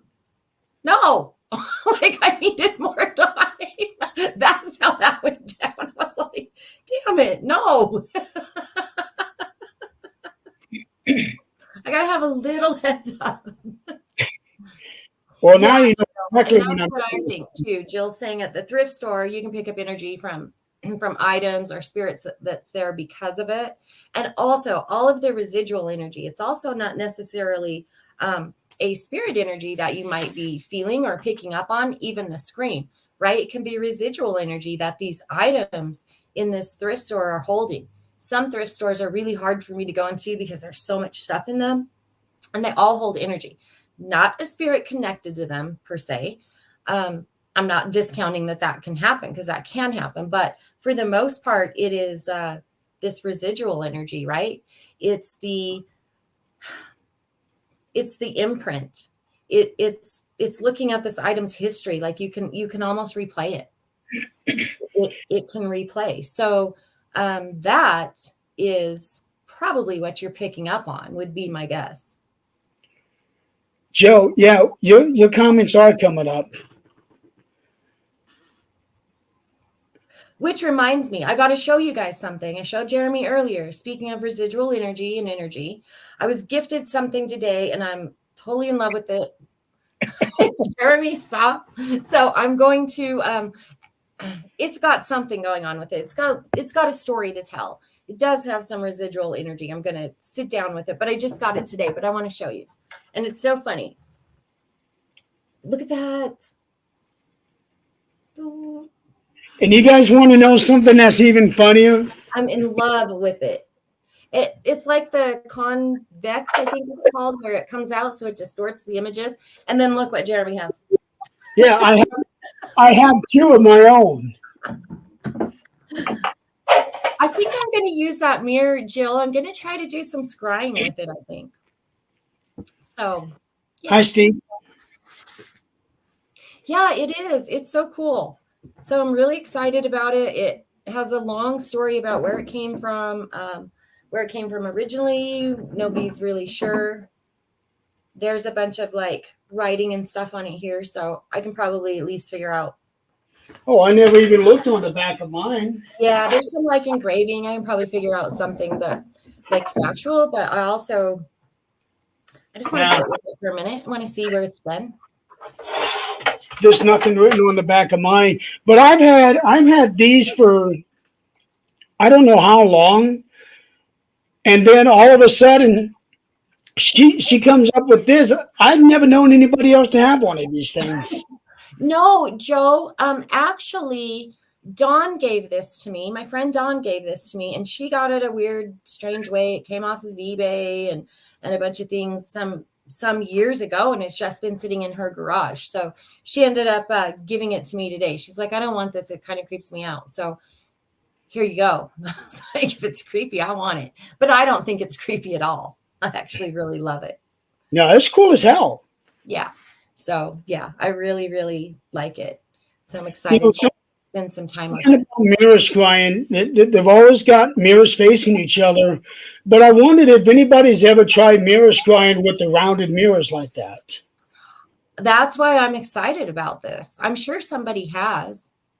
It wouldn't be any different than like a crystal ball, really, right? Because you have that round, that is it convex, I think is what it's called. Is that the right word? It's not convex. Yeah, I think it's convex. that comes out. So it'd be like doing it in a crystal ball. Well, let, let, let's do this. When I come out in June, I'll bring mine with me. Do it. Yeah. I'll I'll Right. bring mine with me, and we'll go somewhere and we'll experiment with that. Let's do it. I'll also bring my death whistle. Really, Joe? So that doesn't surprise me, actually. Some of those buttons, um, yeah, some of those buttons that you got for me, super, super old. Some of those buttons also probably came from a thrift store theirself or off of clothes from there from like 50-ish years ago. So even probably longer, some of them. So that doesn't surprise me that you get some weird vibes or thoughts from some of them. So that's something that I love doing is psychometry. And that's what that is, Joe. That's psychometry, right? You're holding it in your hand and you're feeling the energy and the story from it. So that's something that is I think is always fun. That's what I'm going to do with this mirror later to start. Yeah. Oh, awesome. I love that. Something that Jill said. Yeah, Jill, when Jennifer and I first met, which was 2.5 years ago on another show, when she was actually interviewing me, there was an instant connection between us, and eventually it got to where she's now a remote member of the team. And every and she has a show. Here's Nick. Hi, Nick. And every now and then she has a show on the network, all based on scheduling that we actually talked about some time ago. Can you pop Chantel's question or her Sure. paragraph up there? I want to read that. Thank you. Actually got moved.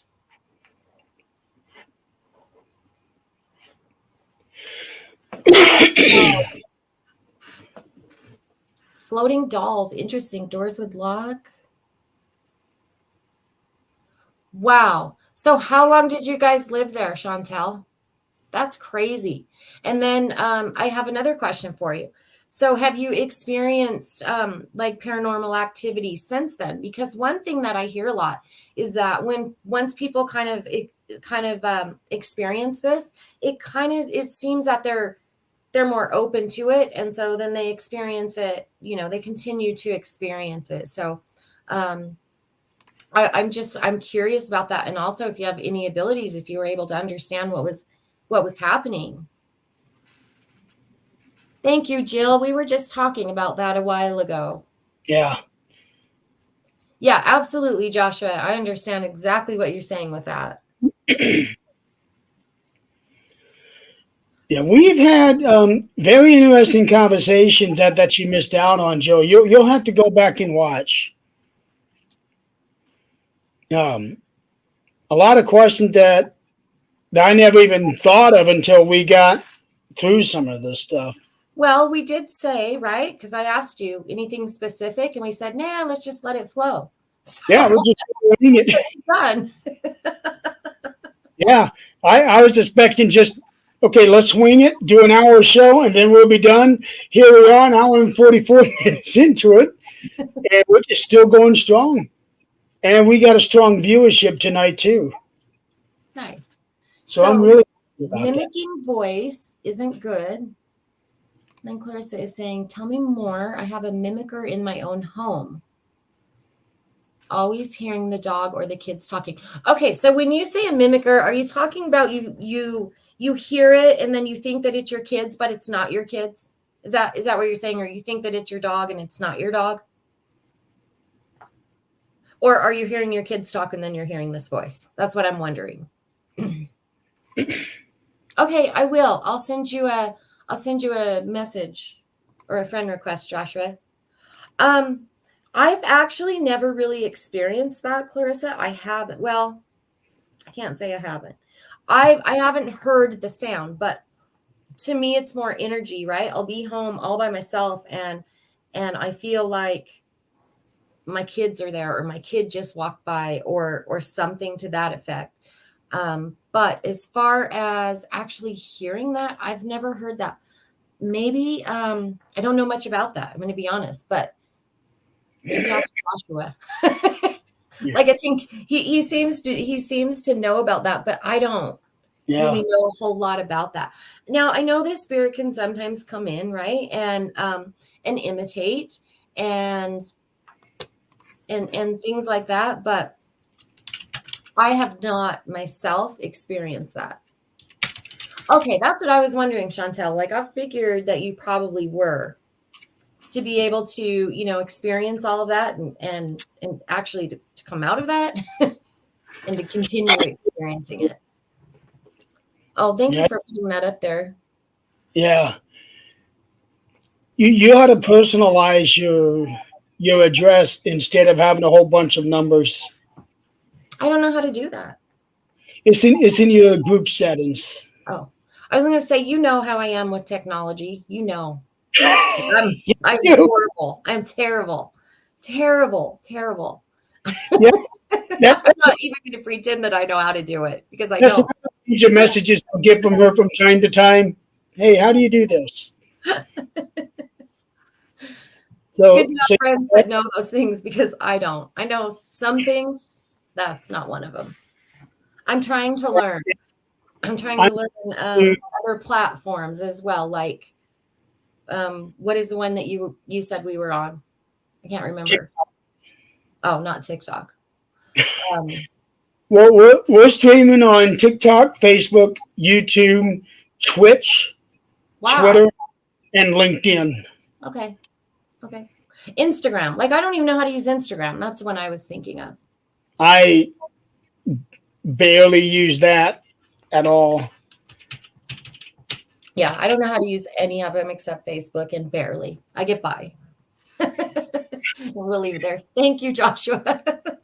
And also, if you guys want to be able to contact her for a personal reading, go to her website that I'm linking right here, right now. This coming straight from your personal page. So I hope you got the right link on there. You should have done it, Nick.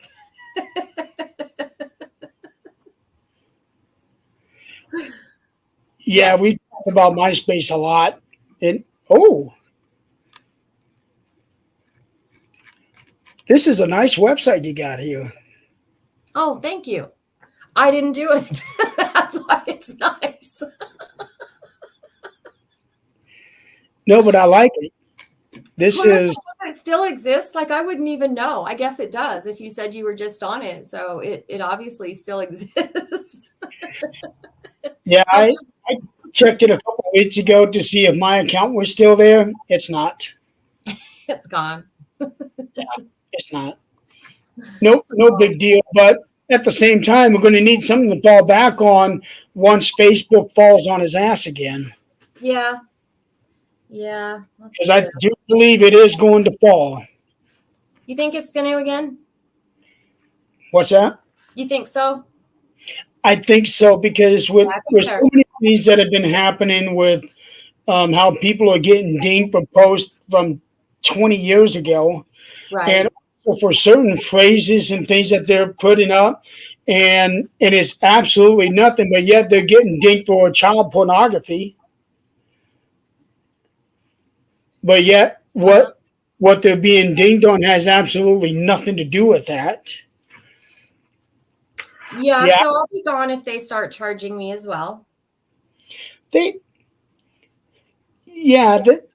charging thing's been something that's been talked about for years. I don't think they're dumb enough to try that, because a lot of people will leave. I know I will, because I'm not paying for anything. No, I'm not either. Yeah. Not either. But do you have any more questions for me, Jeremy, or are we about ready to wrap it up? I don't. Yeah. Anybody? Does anybody? Wrapping up a long time ago, but the conversation just got so good. Does anybody out there have any other questions that you'd like to ask Jennifer while we still have her? Yeah, and this was so fun. Thank you for inviting me to come on.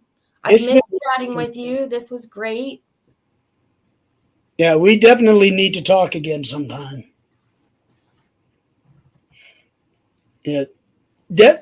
After I get my voice fully back. And I'm glad you joined us, Nick. It's always good to see you too. Yeah. Yeah, it Right, doesn't Joshua. So that's the whole thing, right? That's I person, think where they get you. Because I would miss my friends too. but definitely For think June. You want to go, Joe?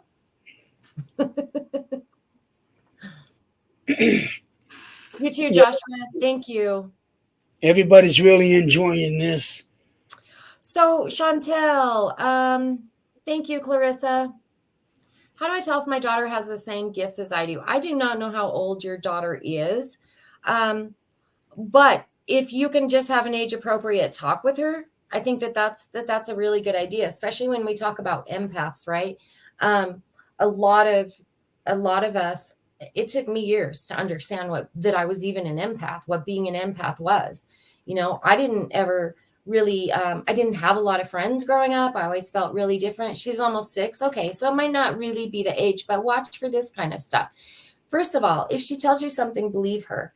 Okay, kids that age are very, very perceptive. Like they understand what's happening. And so what I see happens a lot is that someone will this happened to me when I was growing up, right? If I saw something and I talked about it, it was never a discussion. It was just my imagination or whatever.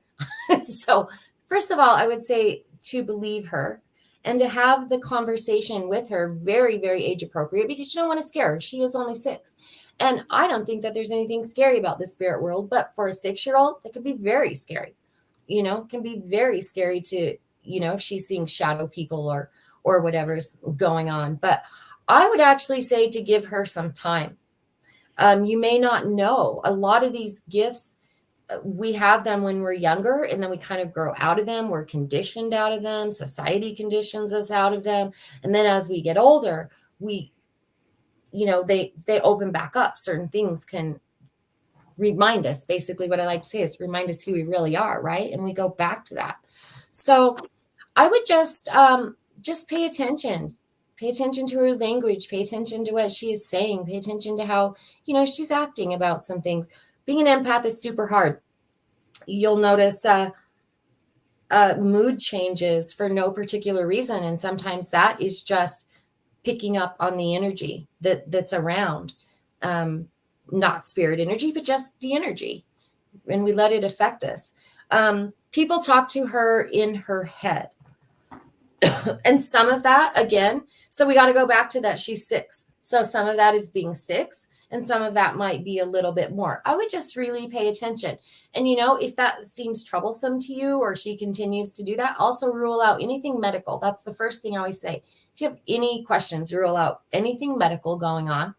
And then just talk to her, age appropriate. Just pay attention to her behaviors and how she feels about certain things.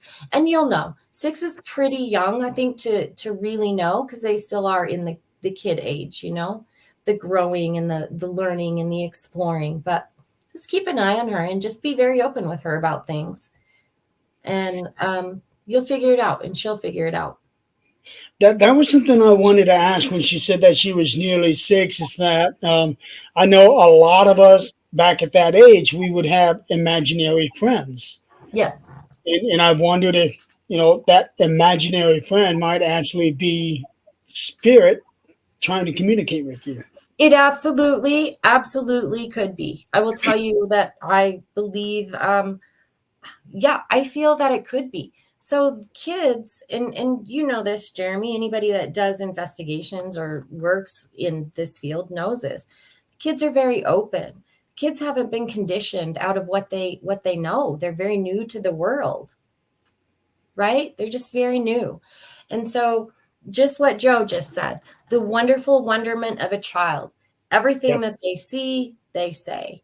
They filter nothing, right? They filter nothing through, oh my gosh, someone's going to think this is weird, because that's just their world.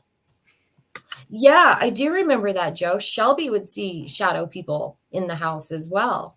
She has a new invisible friend all the time. So chances are, Chantel, that she is seeing spirit. Ask her about her friend. You know what? Sit down with her and her friend. Invite her friend to tea. Like, seriously, learn about this friend. I think it would be the most important thing as a parent that you could do is learn about the friend. so What that you understand how she's feeling about it, if that makes sense. do you think it might be too much to ask her to describe her friend and maybe write it down what her daughter is telling her? No, not at all. I wouldn't approach it as a worrisome thing, though. I would just say, if she's talking about her invisible friend, I would just say, "What's her name? Do you know her name?" Or, whatever it is. I would keep it very light. I wouldn't interrogate the child and tell me about this friend, but but yeah, just as if my daughter came home and said that she had met a new friend at school, I'd be like, "Really? Like, okay, what do you like about them? What is their name?" That kind of stuff. I feel like you could just do the same. And then you'll get a feel from her. You'll get a feel. You'll feel how her energy feels in response to those questions. Yeah, Chantel, definitely You're keep welcome. keep up to date on this. Um, Yeah, do. all I know, right. Joe. I wish I had too, right? I wish I had retained all of that because hindsight, boy, I'm telling you, there are so many things I often get asked, like, when did you know that you had this ability? Well, you know what? I didn't for a really long time. But hindsight, I can see a lot of a lot of my behavior, a lot of the things that I did, a lot of the things that I didn't do, a lot of the things that I enjoyed. They they all centered around this. I just didn't know it at the time. And now everything makes sense. Now it makes sense, right? Now I can look back, like I said, hindsight, and be like, oh, so that's why I took a picnic to the graves across the street. And and I would, or across the creek. We had these little graves. They were like 100-year-old graves. And we Yeah. were told to never go over there, right? Oh Yeah. no. Me and my brother would go over there all the time. He would fish in the creek, and I would sit at this grave, and I would bring a sandwich, an extra sandwich, right? And I would talk. I would go have a picnic. But I had no idea at the time. None. And so just things like that, the hindsight, I'm like, okay, that makes sense. I mean, I was the weird kid. I've had people that I've gone to high school with that actually it was funny because I had a conversation with one just a couple years ago, and he said to me, it's really interesting and really fun to talk to you. I didn't even know you could talk. I went to school with you from kindergarten to grade 12, and I didn't know you could talk. Wow. I was so introverted and I was so quiet. I was just in my own world. I didn't know what that world Yeah. was. I just really was. Hi, Charlie. Hello, Charlie. You basically came at the end of the show. We're about ready to wrap up. But I'd love to see you. Thanks for coming on, Charlie. Right, Joe? I agree. Absolutely. Well, it's been so wonderful. And thank you for joining us. Thank you for having me, Jeremy. I'd love Yeah, to do thank it you again. so much for being on. We needed to catch up. Yes. We will. needed to catch up. So until next week, guys. Next week I have Sandy Boyd. She runs the Old Lake County Jail out of Crown Point, Indiana. This is the one that uh, John Dillinger escaped from before he was killed. And this is also the same jail that was featured in the Public Enemies movie with Johnny Depp. So I'm looking to have her on the show next week. I need to confirm with her, make sure she's still good to go. But until then, I want to thank you guys for playing along. Definitely a very awesome conversation, a lot of interacting with everybody. Yeah, David, absolutely. We'll talk about that, David. David wants to have you on the show with him. I would love to. Yeah. Just let me So know. until next week, folks, if it's paranormal or beyond, it'll be covered on this show. Good night. All right, guys, have a good weekend.